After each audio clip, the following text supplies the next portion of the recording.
Recé a Alá muchas veces. Estaba en la mezquita todas las noches con mis nuevos amigos que hice en la Guardia Revolucionaria Islámica después de que me liberaron. Iba allí y le rezaba a Alá para que me diera la oportunidad porque el martirio es una escalera que te lleva directo al paraíso del Islam.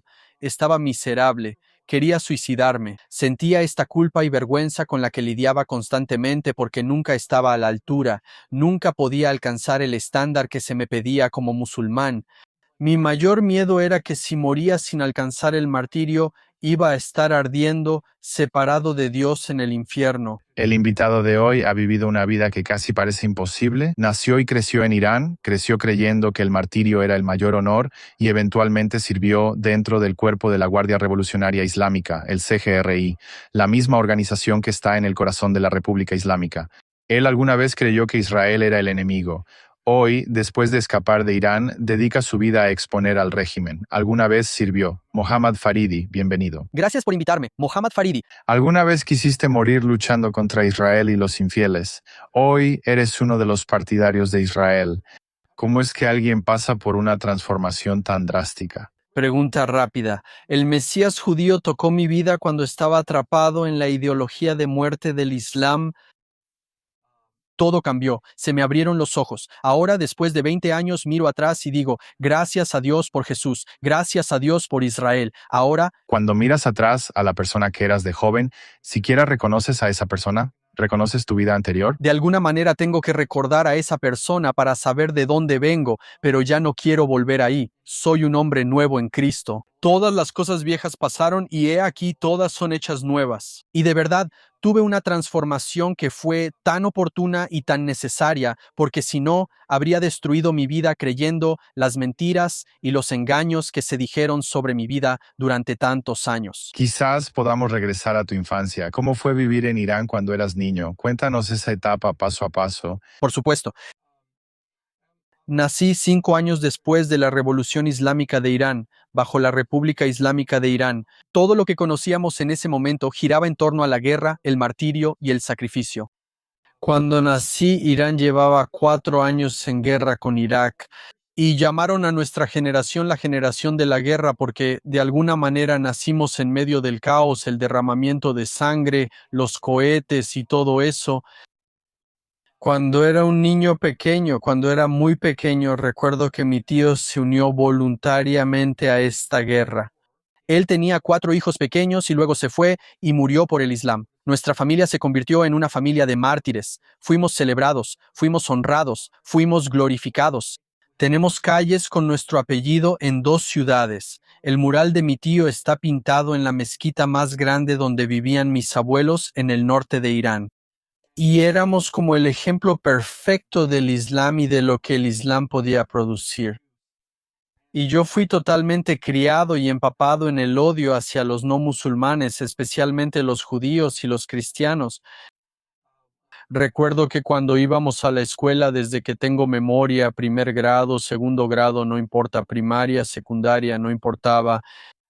Cada mañana antes de ir a clases teníamos entrenamientos físicos y luego cada niño decía 1, 2, 3, 1, 2, 3 y luego la siguiente frase era muerte a Israel, muerte a América. Nos hacían caminar sobre la bandera de Estados Unidos e Israel antes de llegar al salón de clases siempre estaba pintado en el pasillo de las escuelas y teníamos que caminar sobre ellos. Y nos alimentaron con este odio de que el enemigo son los judíos, los enemigos son los cristianos y quien apoye a los judíos, esos son los enemigos. Y es un honor sacrificar nuestras vidas, luchar contra ellos y morir por el bien del Islam. Ese es el mayor honor que podrías recibir. Y había tantos programas, tantos series de televisión y cosas así mostraban, igual que hoy, que los palestinos soportaban tanta injusticia y que eran las verdaderas víctimas, y que ellos son los oprimidos y el opresor es Israel, y que tenemos que defenderlos con todo lo que tenemos. Nuestro objetivo es liberar Palestina y a los palestinos, y eso era lo que yo escuchaba mientras crecía. Ahora, mirando hacia atrás, ¿cuánto de lo que creías de niño era propaganda? Yo diría que el 100% de eso era propaganda absoluta. Todo, capa por capa, después de que Jesús tocó mis ojos y los abrió, pude ver. No teníamos ningún motivo. Irán no tiene ningún derecho a manipular. Y estar en Líbano, estar en Siria, estar en Irak, estar en Yemen, financiar el terrorismo, entrenar terroristas, las milicias y los grupos proxy no tienen ningún derecho. Pero ellos se ven a sí mismos como los guardianes del Mahdi, el duodécimo imán. Este es su destino divino dado por Alá, que se les han otorgado los recursos del país de Irán. Están explotando eso y están financiando este odio, esta propaganda y las acciones que vienen con ello. ¿Crees que todo esto proviene del Islam o tienen otras motivaciones? Viene del mismo infierno que produce cosas como el Islam, el izquierdismo, el wokismo y todo eso. Si lo ves, todos tienen ese odio espiritual. No hay una razón lógica, no puedes razonar ni dialogar con ellos. Simplemente tienen ese odio espiritual hacia los judíos y los cristianos. Ahora, ¿qué pasaba si alguien cuestionaba el Islam en ese entonces, cuando eras niño? Bueno, te cuento mi historia personal de cuando tenía 7 u 8 años. Estaba parado ante Alá. Me lavé con agua fría y pensaba que estaba rezando a Alá, y nosotros, siendo persas, hablamos farsi. Ese es nuestro idioma materno. Mucha gente piensa que hablamos árabe.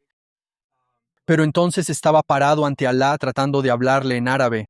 Y luego le pregunté a mi mamá, ¿Dios solo escucha y entiende mis oraciones en árabe? Y luego tan pronto como dije eso, ella se molestó mucho conmigo. Y luego empezó a citar el capítulo 5, versículo 1 del Corán, que dice, en asuntos que te han sido revelados, no debes hacer preguntas. Si haces preguntas, eso lleva a la duda y la duda lleva al pecado. Y Alá quemará a los pecadores en el infierno. Y esa fue la respuesta a mi curiosidad. Y a esa edad, cualquier cuestionamiento o crítica al Islam es castigada severamente.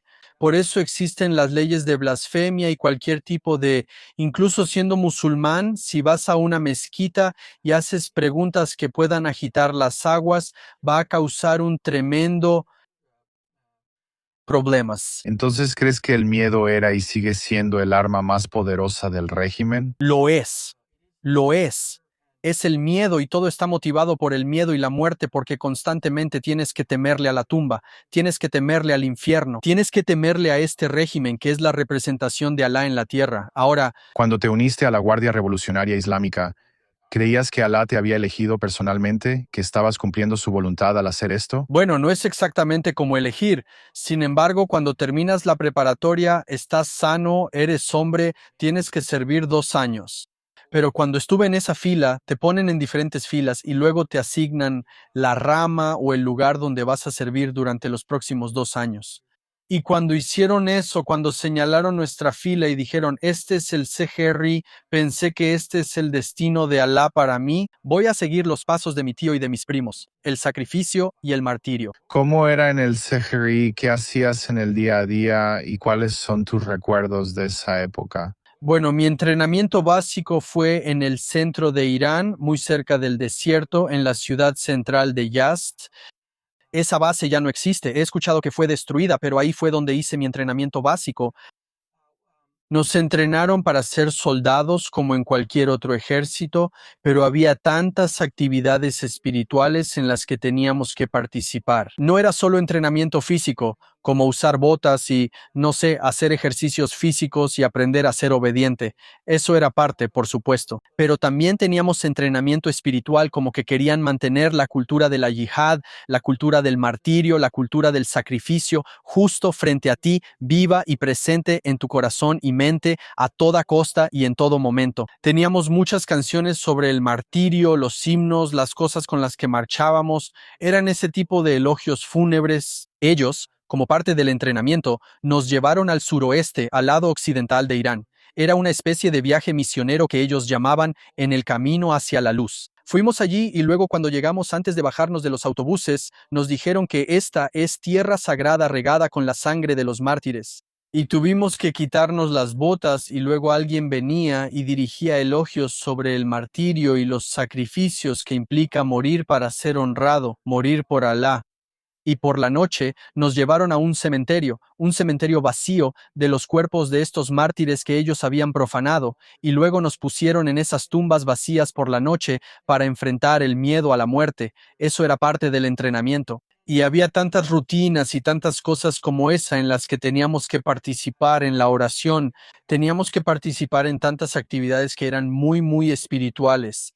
Entonces, además del entrenamiento físico, también tienes un entrenamiento psicológico y espiritual, ¿verdad? Lo cual probablemente algo que otros ejércitos no tienen. Muchísimo, tuvimos todo eso, sí, señor. ¿Esperabas que, ya sabes, te involucrarías en una guerra para poder convertirte en un mártir? Recé a Alá muchas veces. Recé muchas veces. Estaba en la mezquita. Tienes que arrastrar a los musulmanes para que vayan a la mezquita una vez a la semana, los viernes. Estaba en la mezquita todas las noches con mis nuevos amigos que conocí en la Guardia Revolucionaria Islámica después de que me liberaron. Iba allí y le rezaba a Alá para que me diera la oportunidad porque el martirio es una escalera que te lleva directo al paraíso del Islam. Y mi vida no era color de rosa, estaba miserable, quería suicidarme. Sentía esta culpa y vergüenza con la que lidiaba constantemente porque nunca estaba a la altura, nunca podía alcanzar el estándar que se me pedía como musulmán. Nosotros los musulmanes chiitas nos autoflagelamos. Nos cortamos, nos golpeamos el pecho y la cabeza. Y luego hacía esto, iba a estas ceremonias, me golpeaba el pecho, tomaba un látigo y me golpeaba la espalda y me golpeaba la cabeza con una espada. Tengo esta cicatriz en la parte superior de mi cabeza por hacer todas esas cosas para saber que le agrado a Alá, que tengo su aprobación pero nunca estuve cerca. Y ese era mi mayor miedo, que si moría sin el martirio iba a arder, separado de Dios en el infierno por la eternidad. Ahora, ¿Qué mentiras sobre Israel creías completamente en ese momento? Te conozco y de niño marchabas gritando muerte a Estados Unidos, muerte a Israel. Pero cuando te convertiste en soldado de la Guardia Revolucionaria, ¿qué creías sobre Israel? que Israel y los judíos están causando corrupción en todo el mundo, manipulando todo y que cualquier cosa que esté mal en los países islámicos es culpa de ellos. Toda la corrupción, toda la injusticia es por culpa de los judíos. Y mientras los judíos están en el corazón del gobierno mundial del Islam, todo el Medio Oriente, vas a Turquía y luego desde el sur, cuando vas al norte de África, es como una mancha, es como una contaminación de impureza que está en el corazón del mundo musulmán, que por eso todas las hambrunas que tenemos, toda la sequía, todo lo que está mal, es porque mientras estos judíos espirituales impuros y contaminados sigan ahí, mientras esa mancha esté ahí, vamos a tener estos problemas y tienen que ser eliminados. Esta mancha tiene que ser lavada por completo.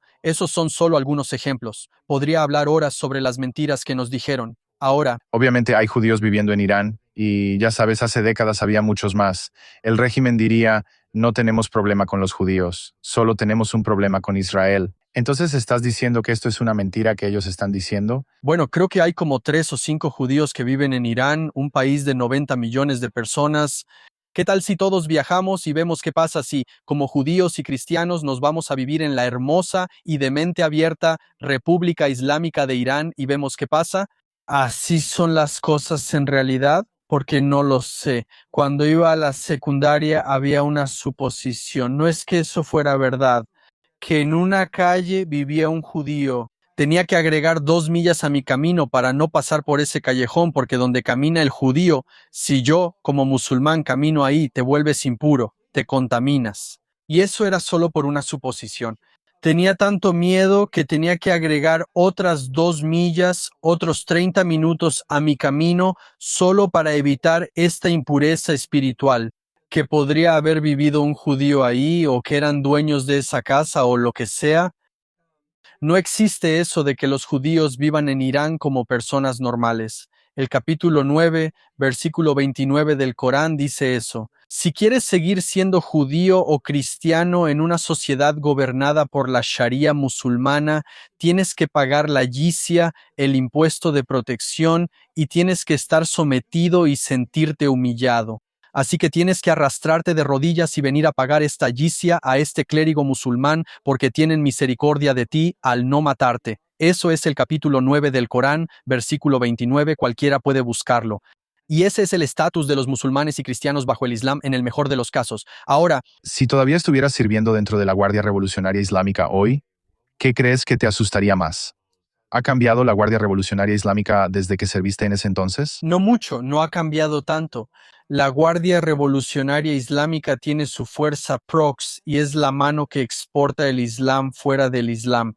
Y yo quería ser parte de eso. Esos son ambas fuerzas. Esa es la parte que está en Irak, en Siria, en Hezbollah, en Líbano y en otros lugares del mundo. Y no ha cambiado mucho. Esta máquina de terrorismo, este nazismo islamofascista, solo se ha vuelto más fuerte desde que fui parte de ella. Se ha vuelto más complicado, diría yo. Ahora, Al final le preguntaste a un erudito islámico, ¿qué más necesito hacer, verdad? ¿Qué te respondió? sí, de hecho viajé al noreste de Irán, el segundo sitio de peregrinación más grande del Islam chiita, el santuario del octavo imán, Reza. Fui a su santuario y por supuesto eso fue algo enorme. Es como el lugar de adoración para los chiitas. Personas de Afganistán, Pakistán, Irak, de todas partes vienen a este lugar. Y hay muchos eruditos chiitas muy conocidos que están ahí sentados, han dedicado sus vidas a la causa del Islam y al estudio del Islam. Y aquí, finalmente, después de dolor y de hacer fila, por fin tengo la oportunidad de hablar con uno de ellos. Y le hice esta pregunta a ese erudito ese día: ¿cuánto más necesito hacer? ¿O hay alguna garantía? Y necesito agregar esto a esto. Necesito agregar una pequeña parte en esto porque uno pensaría, está bien, los musulmanes solo rezan 5 veces al día y tal vez ayunan un mes en Ramadán y tal vez van a la Meca una vez en su vida y eso es el Islam. El Islam es una ideología muy complicada que dicta cada pequeño detalle de tu vida, desde cuánto viajas, hasta lo que usas, hasta lo que comes, todo el tiempo estás obsesionado con estas reglas y regulaciones. Y luego llegas a los chiitas, la secta de la que éramos, y entonces tienes todas las sesiones de duelo y la conmemoración de Muharram y las autoflagelaciones, y ponerse barro en el cuerpo y actuar como si estuvieras apenado de luto por los eventos que han ocurrido en el Islam chiita. Quiero decir, yo hacía todo, cada respiro, cada minuto, cada segundo de mi vida estaba consumido por el Islam y el Islam chiita. Y aquí estoy frente a este clérigo musulmán y le estoy diciendo, enumerando estas cosas, y él me dice, hijo mío, no has hecho lo suficiente. Hay mucho más, el Islam es mucho más profundo, requiere mucho más de ti. Y entonces como que me molestó lo que dijo y le dije, ¿y usted qué? ¿Sabe usted a dónde va o qué me va a pasar a mí? Él dijo, el profeta del Islam no lo sabía. ¿Cómo voy a saberlo yo? Muhammad no sabía lo que le iba a pasar. ¿Cómo voy a saberlo yo y cómo lo vas a saber tú? Y simplemente fui a buscar respuestas. Hubo un sentimiento de desesperanza tan grande después de esa conversación que no podía ver otra salida más que el martirio para escapar de esta vida miserable que ofrece el Islam. Una vida desesperanzada y miserable, eso es lo que ofrece. ¿Crees que por eso tantos musulmanes quieren convertirse en mártires por ese sentimiento? Muchísimo. Pero hay una doctrina en el Islam. Eso es parte de ello, pero hay una doctrina en el Islam que te enseña odio, se llama al-wala o al-bara. Puedes buscar esta doctrina, capítulo 60, versículo 4 del Corán, les dice a los musulmanes, sin importar si son chiitas o sunitas, esto está en el Corán. Esta es la base de todo, el Islam proviene de esta doctrina. Es el tribalismo deificado. Entonces, ¿qué es al-wala? Al-Walá es lealtad y amor por los musulmanes, deslealtad y odio hacia los no musulmanes. Y eso es, te enseñan todo este odio, te dicen que eres el mejor, la mejor clase, la mejor religión. Tienes la religión más perfecta, pero tu religión no tiene respuesta para la humanidad. Cuando lo piensas lógicamente, entonces no puedes cuestionarlo. Y entonces estás lidiando constantemente con la culpa, la condena y el miedo. Y luego, mientras más rezas, más te topas con un bloqueo total, un vacío total, un nihilismo total. Todas estas combinaciones te arrastran a un punto en el que no ves esperanza, ni futuro, ni propósito. Más que morir por la causa de Alá como un sacrificio, matando a los infieles, a la gente que odias. Y entonces al menos pierdo esta vida, pero voy a tener la vida eterna con Alá, y esa es la única garantía que tienes. Cuéntame sobre tu amigo Rasul. Él llegó a tu vida. ¿Qué tenía de diferente? ¿Y sabes qué aprendiste de él? Claro, cuando terminé mi servicio militar y le estaba rezando a Alá por la oportunidad de morir por su causa, imagina a un joven de 21 años, Dios mío, lo lejos que estaba de todo, lo perdido que debería decir estaba, y tenía un amigo que estaba exento del servicio militar por razones médicas. Él es 3 días mayor que yo, así que íbamos y veníamos en la escuela, crecimos juntos. Su mamá y mi papá eran compañeros de trabajo en el hospital, y luego cuando yo me fui al servicio militar, él no lo hizo. Y tuvimos este lapso de 2 años, un poco más de 2 años de diferencia. Cuando regresé traté de localizarlo, salimos juntos y ese día vi el cambio en él. Y él tenía una paz tan grande que parecía fabricada, parecía antinatural, y simplemente lo presioné y le hice preguntas. Y finalmente me dijo que esto sucedió en Irán. Realmente puso su vida en peligro por mí para contarme sobre Cristo y el cristianismo. Y ese día me compartió que yo no necesito ser sacrificado, ya se ha dado un sacrificio y que solo necesito creer y la presentación del Evangelio que Jesús fue golpeado, fue herido, fue cortado, su sangre fue derramada y entregó su vida para que yo tenga vida eterna.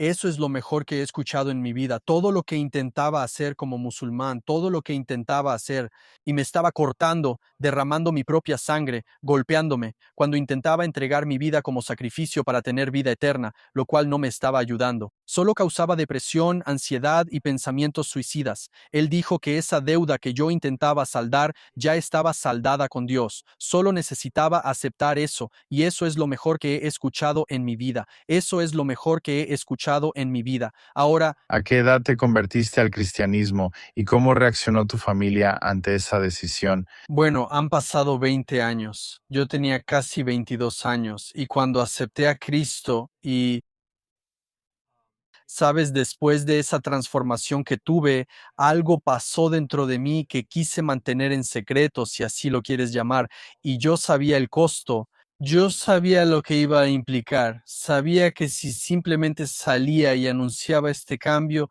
todo se vendría abajo. Pero pensé que iba a guardármelo para mí hasta estar completamente seguro. Simplemente no quería hacer otra cosa y decir, está bien, voy a salir a anunciarlo por todos lados.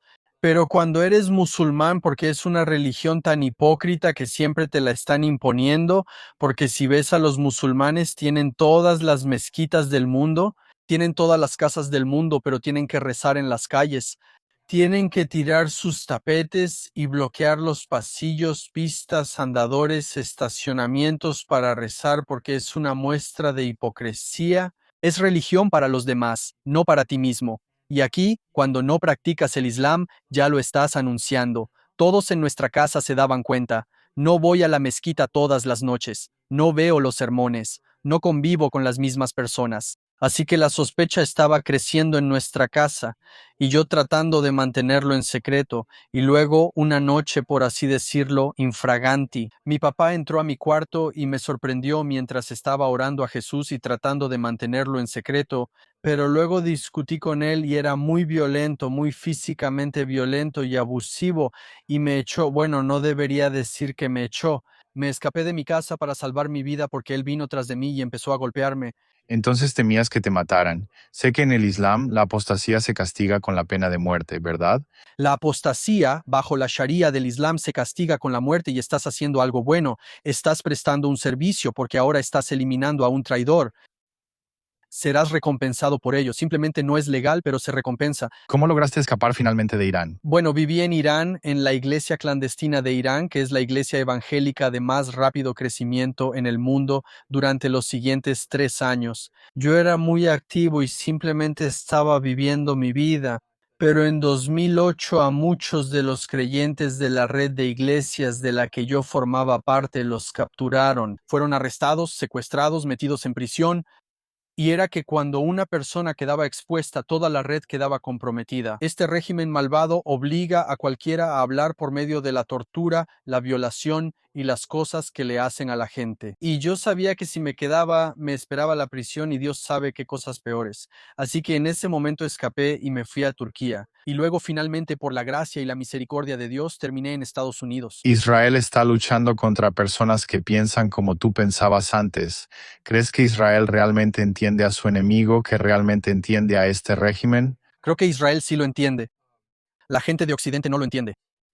La mayoría de los cristianos en Occidente no lo entienden, pero creo que Israel sí lo entiende. Y después del 7 de octubre de 2023, creo que la mentalidad del gobierno, la gente que está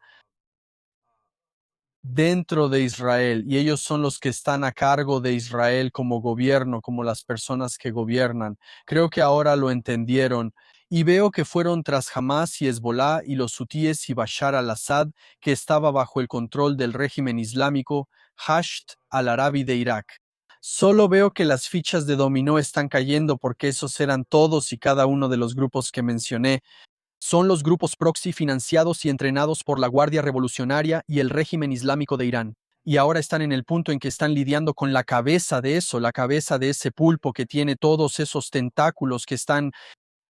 Supuestamente crearon el eje de resistencia que rodea para llegar a Israel, para eliminar a Esiden. Como dijo célebremente el Ayatollah Khomeini, tenemos que borrar a Israel no solo de la faz de la tierra, sino también del tiempo. Y creo que Israel entiende que después del 7 de octubre de 2023, creo que ellos lo comprenden. Han tomado esa decisión, esa determinación de que solo lidiar con los tentáculos solo va a traer caos continuo, terrorismo continuo, asesinatos continuos, y necesitan lidiar con quién lo financia, quién lo entrena, quién apoya este mal que es un régimen que actualmente gobierna y ocupa Líbano. Ahora, Sabemos que Israel eliminó a Ali Jamenei. ¿Qué tan importante es él para la República Islámica? ¿Cómo lo veías mientras crecías?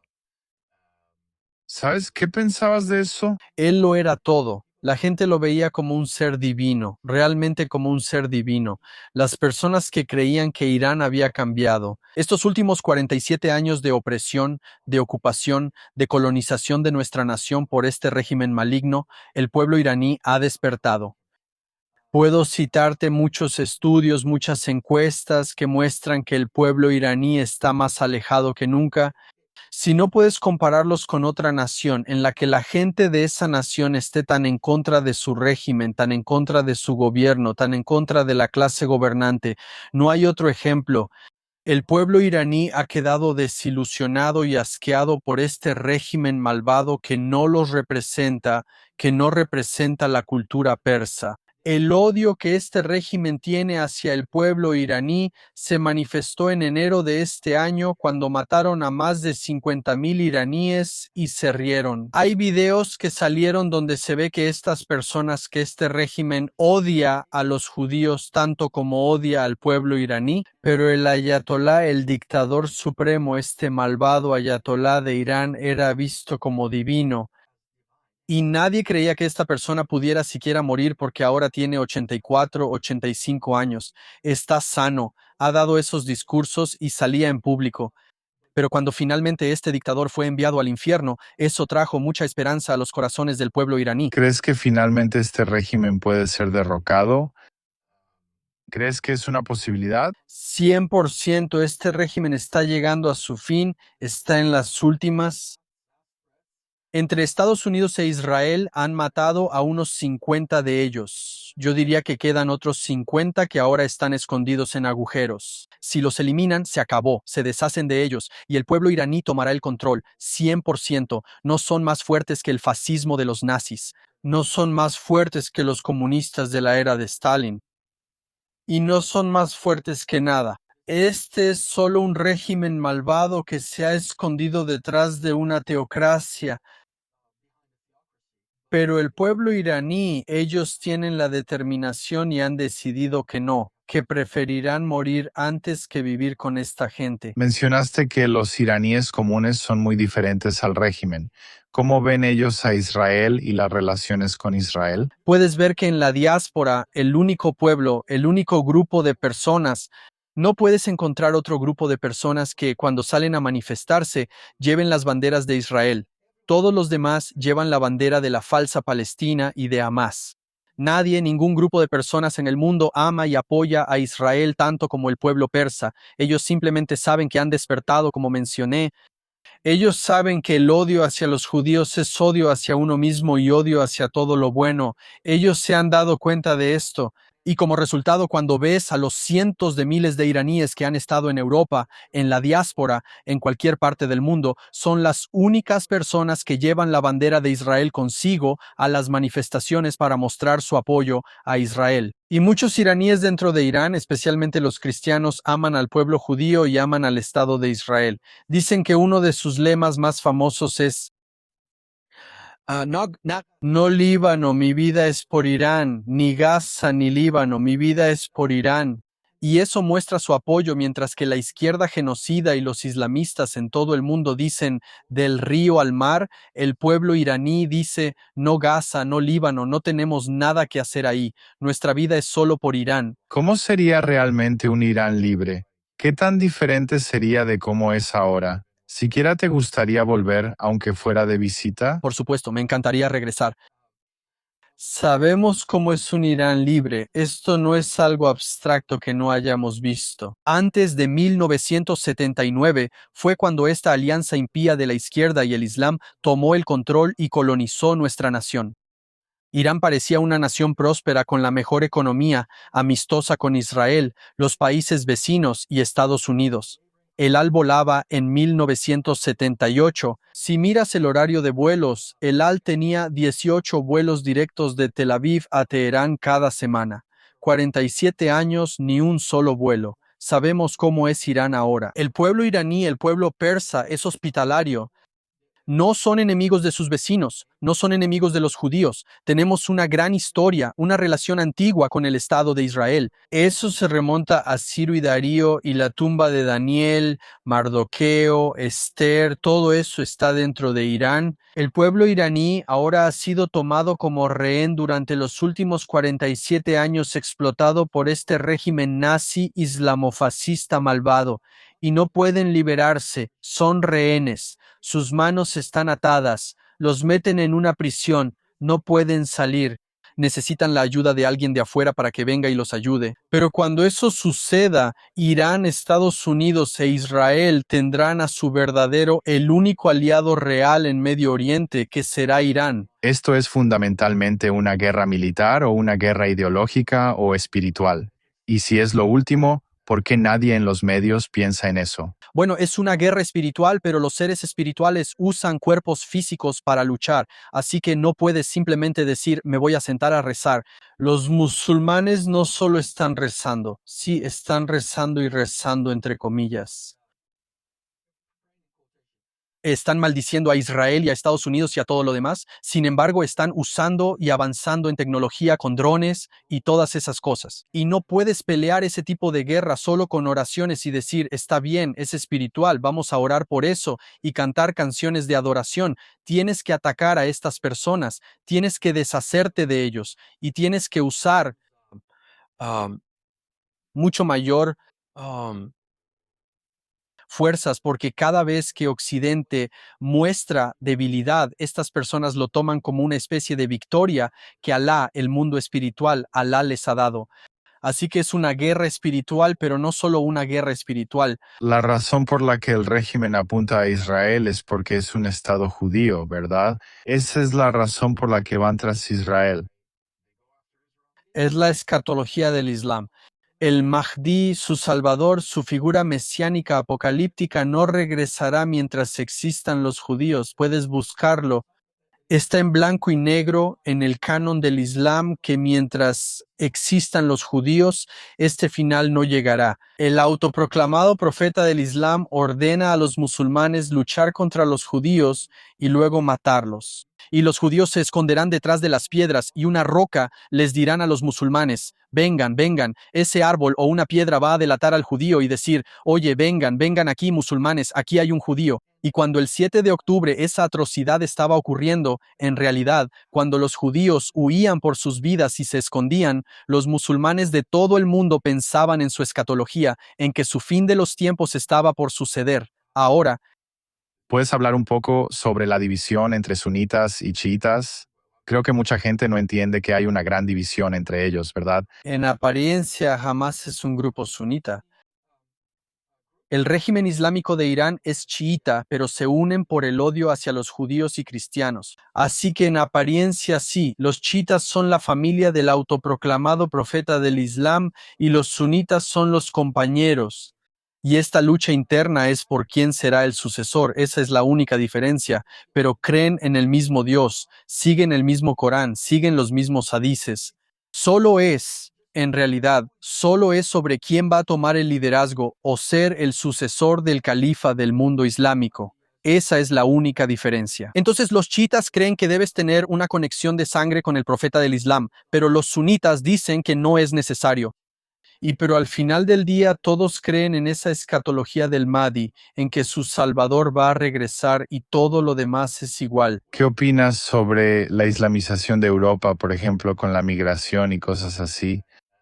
¿Están cometiendo un error al permitir que sus países sean tomados? Están cavando sus propias tumbas. Los cristianos europeos están cavando sus propias tumbas. Están traicionando a sus propias hijas. Están traicionando a los suyos, a la próxima generación, al tener fronteras abiertas e invitar al Islam y a los musulmanes a venir a sus naciones. Lo puedes ver en todas las grandes ciudades de Europa como París, Londres, Frankfurt.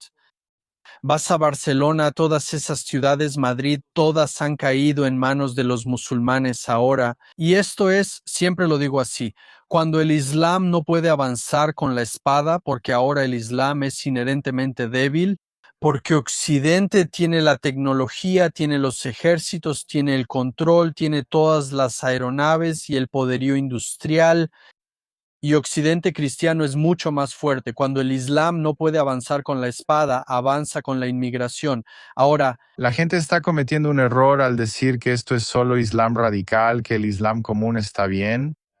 Diferencias en el Islam moderado.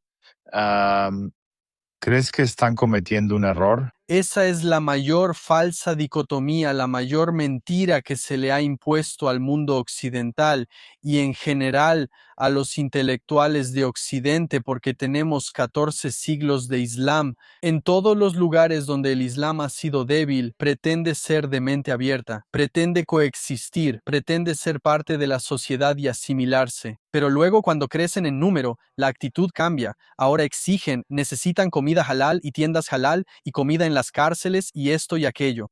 Y cuando vuelven a crecer en número, es solo un juego de números. Y luego cuando son la mayoría, ahora los cristianos o judíos no tienen lugar, absolutamente ningún lugar. La gente muy pacífica, puedes ver esto a lo largo de la historia del Islam, siempre ha sido así. En Asia Menor, antes de que Turquía se convirtiera en una nación durante la Primera Guerra Mundial, turcos, griegos y armenios vivieron juntos durante 30 años. Sus hijos crecieron juntos. Y luego, en el momento en que los musulmanes tuvieron la oportunidad, se volvieron contra sus vecinos y mataron a más de 1,5 millones de cristianos y griegos. Eso es lo que es el Islam. Siempre es el juego de los números, el juego de las oportunidades. Y no existe tal cosa como el Islam moderado. El Islam es Islam. El Islam en blanco y negro es una religión de conquista, es una religión que enseña odio, es tribalismo, es yihad. Y al final del día ve el mundo en dos casas, la casa del Islam y la casa de la guerra. Donde el Islam no gobierna es la casa de la guerra, tienen que conquistarla. Y eso es un mandato de Alá para ellos. Y luego, si no pueden, como dije, si no pueden hacerlo con espadas, lo hacen por otros medios, como la inmigración y la yihad del vientre. Y a la gente de Occidente les han dicho, bueno, ustedes no quieren hijos, los hijos son demasiada responsabilidad, vayan y aborten a sus bebés, y luego los vamos a reemplazar. ¿Con quién los vamos a reemplazar? ¿Con qué? ¿Con Alís, con Hassanes, con Huseines, con Muhammad? Y sin que te des cuenta, eres otro Londres, eres otro Durban, eres otro Nueva York, eres otra ciudad caída en manos de musulmanes, y te preguntas qué pasó. El pueblo iraní ha pasado por esto. Votamos para entrar en esta utopía islamoizquierdista, pero nunca puedes salir de ella. Cuando ellos toman el control, se acabó para ti. Todos los derechos de las minorías van a desaparecer. Todos los derechos de las mujeres van a desaparecer. Todo lo bueno, todo lo productivo se va por la ventana. Ahora eres un infierno de terrorismo, injusticia, opresión y muchas otras cosas, muchos problemas. Mira lo que les pasó a las chicas en Londres, en Inglaterra. 250.000 de niñas menores de edad, fueron traicionadas por su gobierno y la familia real, y luego fueron entregadas a los musulmanes pakistaníes. Fueron manipuladas, violadas en grupo y vendidas para todo tipo de cosas malvadas. ¿Quién hubiera pensado que la ciudad de Nueva York tendría un alcalde como Mamdani hace 20 años? ¿Crees que esta es una nueva tendencia que vamos a ver más en las ciudades de Estados Unidos? ¿Qué se puede hacer al respecto? Nosotros los iraníes vimos que esto venía, nosotros los persas vimos que esto venía. Cuando gritamos a todo pulmón que cuando desmoralizas a tus sociedades y aceptas el pecado de todo tipo y luego llamas al Islam una ideología de paz, lo llamas otra religión. Simplemente va a pasar, ese vacío se va a llenar.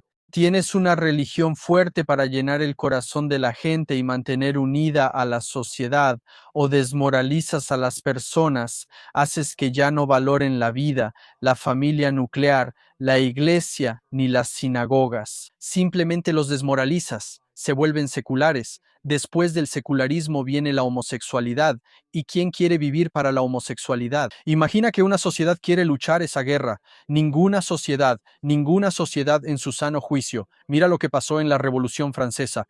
Y luego, cuando se crea ese vacío, son solo etapas. Vimos que esto venía, no tiene sentido de propósito. Todo gira en torno a cosas materiales, mejores trabajos, feminismo y homosexualidad. El matrimonio es matrimonio, el amor es amor.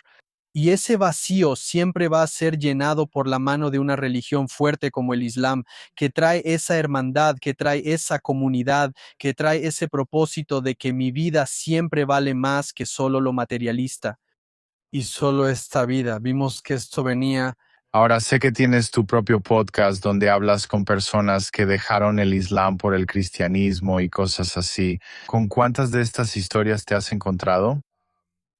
¿Y qué tipo de comentarios has recibido sobre tus historias? Es emocionante lo que está pasando. El monopolio de tener los cánones del Islam bajo un solo idioma en ciertos lugares se ha roto. El viento de Internet ha llegado a la casa del Islam y el Internet y los teléfonos celulares la están destruyendo. Escribo bastante sobre esto en mis blogs en nuestro sitio web y hablo de estas cosas que, de nuevo, Occidente está atrasado unos 10 años, ni siquiera le prestan atención a esto. Que cuando como musulmán querías hacer una pregunta, tenías que ir con un imán, tenías que tener una educación académica y siempre es en árabe. Luego hay tantas barreras, tantos obstáculos que tenías que superar para obtener tus respuestas, que te desanimabas y al final terminabas rindiéndote. Pero hoy en día los musulmanes de todo el mundo están viendo videos de apologética, están viendo las falacias, están viendo el mal, están viendo cómo los ex musulmanes están exponiendo el Islam de una persona a otra. No es que tengas esa presión de grupo o miedo a la familia, miedo a la sociedad, miedo a la comunidad de la mezquita. Ellos están sentados en privado viendo de lo que estamos hablando, exponiendo el Islam, exponiendo la verdadera doctrina del Islam y lo destructiva que es esta religión y lo incompatible que es con cualquier cosa buena. Y están mirando en privado, están viendo estos videos y uno tras otro están dejando el Islam y muchos de ellos están encontrando otras religiones como el cristianismo y otras religiones mucho más productivas y mejores. Así que eso es lo que yo llamo personalmente el éxodo, el tsunami del éxodo de musulmanes que salen del Islam hacia los brazos de Cristo. Y es algo fascinante que nunca había sucedido en la historia del Islam por lo que te estoy explicando, porque no podías acceder a esta doctrina. Pero hoy, gracias al Internet y los teléfonos celulares, hemos tenido un impacto tremendo. Ah, en lugares donde ningún misionero, ningún cristiano ni ninguna otra persona ha influido. Muhammad. Realmente aprecio esta conversación. Me encantó escuchar tu historia y tus pensamientos. ¿Cómo puede la gente encontrarte y mantenerse en contacto contigo y tu organización? Gracias. Bueno, si buscas mi nombre Mohammad Faridi tal como aparece escrito en la pantalla, puedes encontrar mis cosas. Mi canal de YouTube y nuestro sitio web son iranchristians.org, y puedes encontrarme mis escritos, mis contenidos, todo eso está ahí y estaré encantado de tener a cualquier ex musulmán que esté viendo esto en el programa. Nos encantan las historias de estas personas que han despertado de la misma manera en que yo he despertado y estoy muy contento de ser parte de esto. Gracias, Muhammad. Te deseo la mejor de las suertes y mucho éxito en el futuro. Te lo agradezco. Gracias por invitarme.